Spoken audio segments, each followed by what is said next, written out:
So let's talk about selling.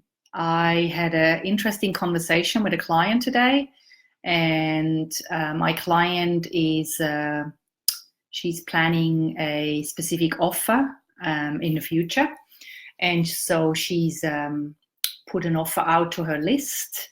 She's got about 700 people on her list, and she had no buyers, and I think 2 or 3 replies to the offer that she made, like people wanting more information or whatever. And we were talking about why the response rate was so low and what she can actually do to get higher return of her time, and also get more people to put their hand up and actually say yes, or at least show an interest in what she has to offer. And so I've shared something along similar lines, what I'm sharing with you today. The thing about selling is that selling is not something that you do on the spot. So as I was saying, selling is not something you do on the spot when you have an inspired idea and you feel like, oh my God, I could sell this, right?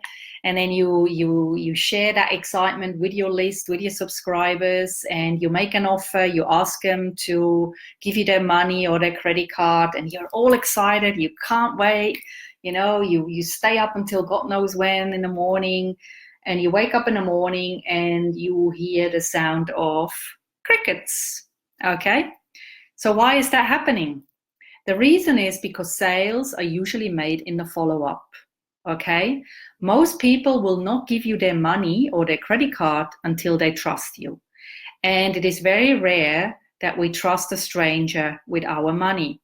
So when you show up on social media, for example, or you communicate with your subscribers via email, if they have never heard of you before and they've given you their email address in exchange for information, for tips, secrets, whatever, people are usually not going to buy from you on the first go.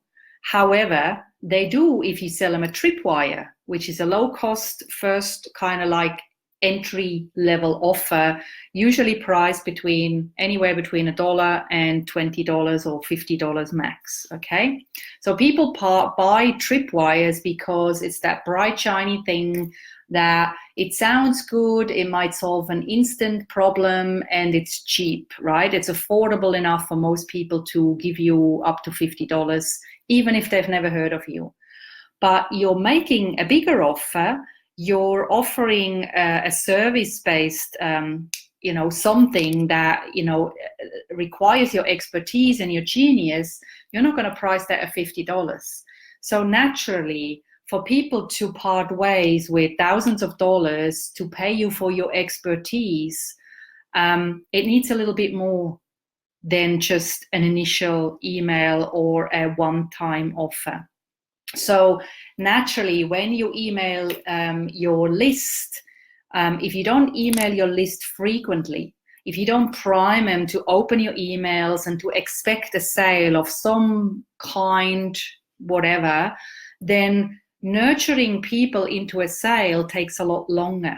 And that's why I'm a big advocate on emailing people more often, because you want people inside of your email list who are buyers. You're not here to make friends. You're not here to make people feel good, although that is a side effect of what you're teaching, right? You want to do it with integrity, and you want to do it with your values intact, and you want to feel good about it, which is great. But when it all boils down to it, you're in business. You're running a business, not a charity. And so if you just make an offer one time and then nobody bites and you never make that offer again, hello, it's not going to work. So what you need to understand is that in order to sell, you need to nurture your audience. And nurturing is very much sharing high quality content such as this one, where you give people actionable tips, not just rehashed crap, right? You give them actionable tips they can take into their business and actually apply and see results. And you can do that via video, which builds trust very quickly. You can do it via audio. You can do it with PDFs, with courses, like mini courses, and also via email. But if you don't give people and show them that you have what it takes by giving and stacking that value of information, not just information, but actionable stuff they can take into their business and actually apply and get results. If you don't do that, then when you make an offer, they're not going to buy from you because they don't trust you. Okay? A, they don't trust you. B, you haven't really proven yourself to be the expert. And so why would they want to buy from you? Yeah. So start to drill that into your head, ladies, that in order to sell more, you got to make more offers. And it has nothing to do with being sleazy or salesy or pushy. People give you their email address because they want something in return. They want your lead magnet, your freebie. Great. But like I said, we're not in business to give people free stuff all the time. We got to pay the bills too.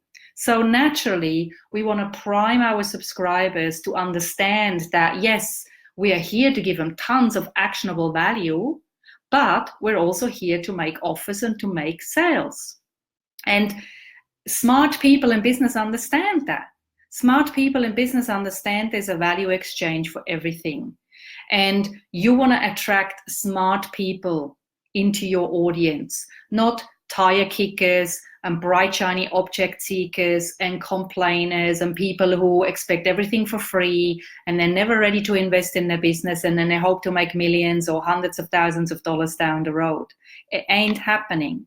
So you got to prime the right kind of people to start expecting you to sell to them. And you can do that with integrity based on your values by just being integral in your communication.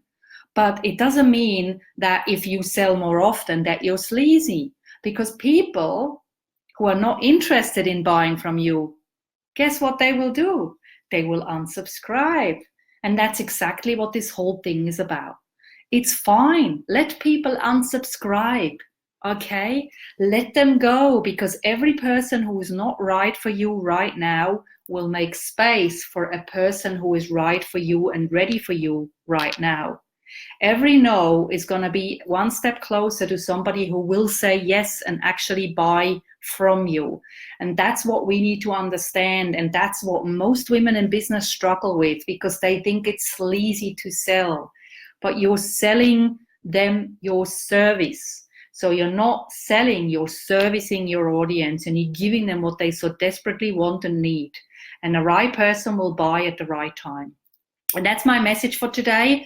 It is really important that you start to really get this. This is crucial, okay? If you want to be in business long term and you want to survive, this is something you need to adapt and apply into your business today, tomorrow, this week, not in 6 months' time, because in 6 months' time, you might be out of business.